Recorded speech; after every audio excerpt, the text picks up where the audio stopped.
नमस्ते। आज के इस वीडियो में हम लोग बात करेंगे राहु और शुक्र की युक्ति के बारे में, यानी कि राहु एंड वीनस कंजंक्शन।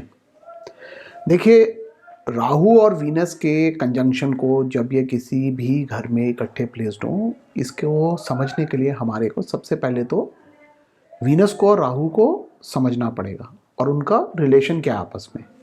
देखिए, जो वीनस है वो शुक्राचार्य हैं, यानी कि दैत्यों के गुरु, और जो राहु है वो थे स्वर भानु, जिनके बारे में अगर हम पुराण पढ़ें तो बताया गया है कि जो स्वर भानु थे वो सिमिका के पुत्र थे, और समुद्र मंथन के टाइम पे जब उन्होंने देवताओं की लाइन में बैठ के अमृत पी लिया था, जब विष्णु मोहिनी अवतार में सर्व कर रहे थे, तो अमर हो गए थे।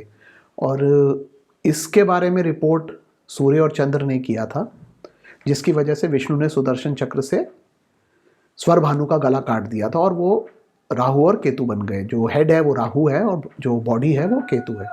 इसी वजह से जो राहु और केतु हैं वो चंद्र और सूर्य के पीछे भागते रहते हैं उनको खाने के लिए। तो ये तो हो गई स्टोरी राहु केतु की, स्वर भानु की। अगर हम शुक्राचार्य और राहु के रिलेशन की बात करें तो देखिए, जो शुक्राचार्य हैं वो इनके गुरु हैं और जो राहु हैं वो शिष्य हैं इनके। तो नेचुरल सी बात है, जब भी वीनस और राहु इकट्ठे प्लेस्ड हों किसी घर में, तो आप ये समझिए कि गुरु और शिष्य एक साथ बैठे हैं। तो जो ये रिलेशन है, जो ये कंजंक्शन है, ये ख़राब तो हो नहीं सकती, बिकॉज कोई भी जो गुरु है वो अपने वन ऑफ द फेवरेट शिष्य के साथ कभी भी दुखी तो होगा नहीं। तो यहाँ पे आप ये समझिए कि ये एक हर्ष का माहौल है, खुशी का माहौल है जब ये दोनों एक साथ प्लेस्ड हों। इस वजह से जो ये कॉम्बिनेशन है इसको अच्छा बताया गया है, और ऐसा कहा जाता है कि जब भी राहु और वीनस कभी भी एक साथ प्लेस्ड हों तो ये एक तरह का धनयोग देते हैं।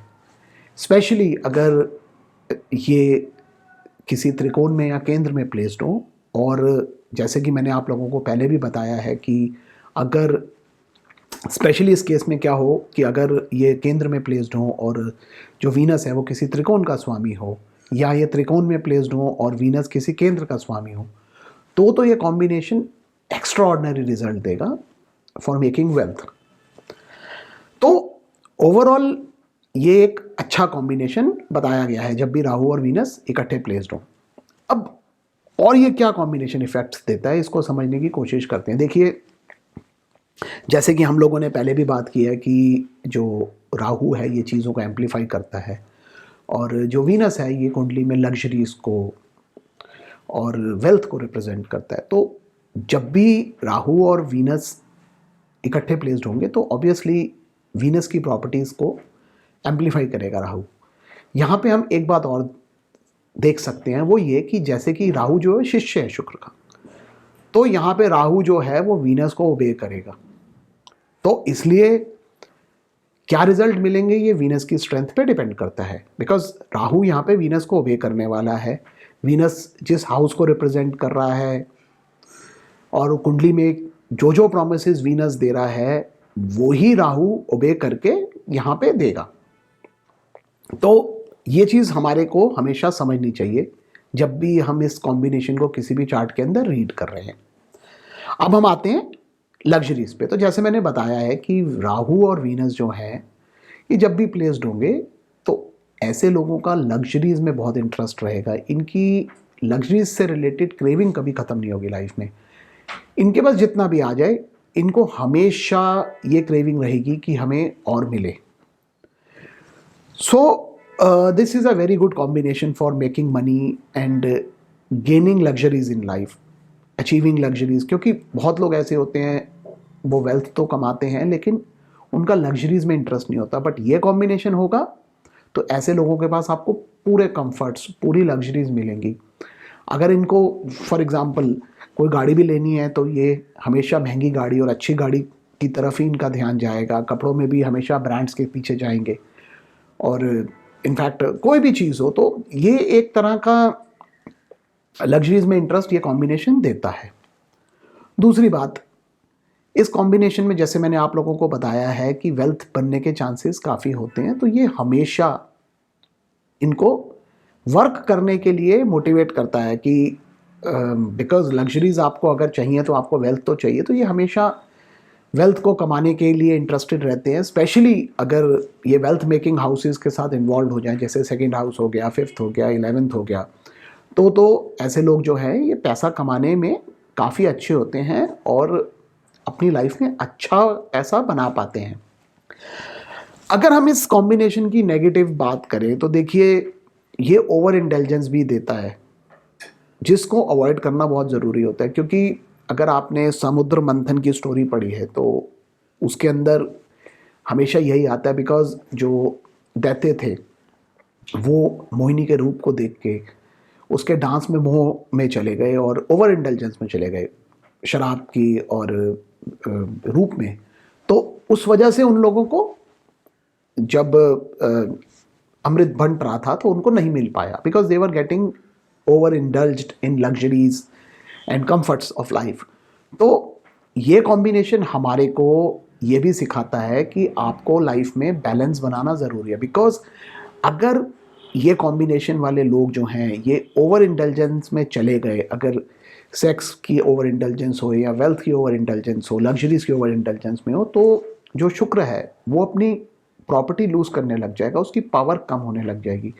क्योंकि उसका रीज़न ये है कि जो शुक्र है वो यहाँ पे गुरु है, और गुरु जो है वो अपने चेले को हमेशा प्रोटेक्ट करने की कोशिश करता है। तो भले ही यहाँ पे गलत एक्टिविटीज़ भी हो रही हों, तब भी जो शुक्राचार्य है वो अपनी सारी एनर्जी लगा के प्रोटेक्ट करने की कोशिश करेगा। तो इस वजह से क्या होगा कि जो वीनस की पोटेंसी है, जो रिजल्ट देने की पावर है, वो कम हो जाएगी। तो जिन लोगों के भी ये कॉम्बिनेशन में, उनको यही सजेस्ट करूँगा कि ठीक है, लग्जरीज में इंटरेस्ट होना अच्छा है और लाइफ को एंजॉय भी करना चाहिए, बट आप ओवर इंटेलिजेंस को हमेशा अवॉइड कीजिए। अब इस कॉम्बिनेशन की एक बात और मैं बताना चाहूँगा यहाँ पे, वो ये कि देखिए जैसे कि हम लोग जानते हैं कि मेल चार्ट्स में स्पेशली वीनस जो है वो कलात्र को रिप्रेजेंट करता है, यानी कि वाइफ को रिप्रेजेंट करता है। तो जब भी राहु और वीनस इकट्ठे प्लेस्ड होंगे तो ऐसे लोगों का जो अट्रैक्शन होगा ऑपोजिट सेक्स की तरफ, वो हमेशा ऐसी लड़की की तरफ होगा जो यहाँ तो डिफरेंट कल्चर की हो या अल्ट्रा मॉडर्न हो। तो ये एक कॉम्बिनेशन ये वाला ये रिजल्ट ज़रूर देता है। हाँ, अनलेस एंड अनटिल इसके ऊपर जुपिटर की दृष्टि आ जाए तो एक अलग बात हो जाती है। अदरवाइज इन लोगों के कभी भी रिलेशंस या इनके लिंक में जो भी लड़कियां आएंगी या फीमेल्स आएंगी, वो या तो कल्चरली डिफरेंट होंगी या अल्ट्रा मॉडर्न होंगी। तो ये भी मैंने इस कॉम्बिनेशन में एक रिजल्ट देखा है। अगर हम करियर की बात करें तो अगर ये Rahu Venus career related houses के साथ इन्वॉल्व हो या मनी मेकिंग हाउसेस के साथ इन्वॉल्व हो, तो ऐसा मैंने देखा है कि ये लोगों की जो इनकम है ये मीडिया हो गया या फैशन लाइन हो गई, इस तरह के प्रोफेशंस के साथ ज़रूर जुड़ जाती है। तो ये भी एक देखने की चीज़ है। आज के टाइम में राहु जो है ये इंटरनेट को भी रिप्रेजेंट करता है, तो ऐसे लोग जो हैं वो इंटरनेट के थ्रू भी कमा सकते हैं। तो ये भी एक पॉइंट है जो आप देख सकते हैं कि जहाँ पे राहु और वीनस का कॉम्बिनेशन हो और वो प्रोफेशन के साथ जुड़ रहा हो, तो इस तरह के प्रोफेशंस में भी आदमी को लेके जाता है। तो ये कुछ मेरे व्यूज़ हैं राहु और वीनस के कंजंक्शन के ऊपर। धन्यवाद।